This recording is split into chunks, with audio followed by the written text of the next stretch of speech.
با سلام، این نمونه هم در واقع شارژی هم برق مستقیم، یه نمونه فوق العاده است. اینجا گیره رو داره، قسمتیه که محل اتصال شارژرشه، این پاور روشن شدنشه و این دکمه 0 و 1شه.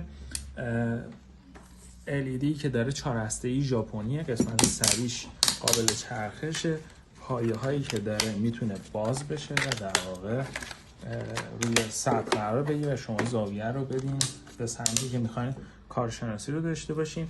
همینطور علاوه بر پایه هایی که در واقع روش میتونید نصب بکنین و یا جمع بکنید که توضیح دادم خدمتتون، این قسمت هم کلید 0 و 1شه که روشن بشه خاموش بشه. دستش هم به دو شکل، هم به این صورت ضامنی میتونه قرار بگیره، هم به شکل مستقیم به این صورت که در واقع کارشناسی رو انجام بده. یه نمونه فوق العاده است. این قسمت هم بحث شارژر و کابل برق مستقیمش هستش موجود در فراموشم. میریم تستش روی قطعه بدن خودرو هم بگیریم.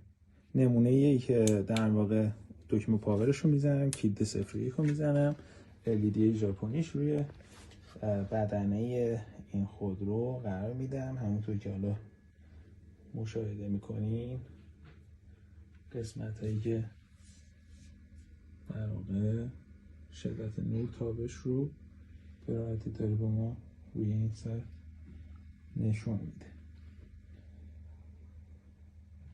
به این شکل.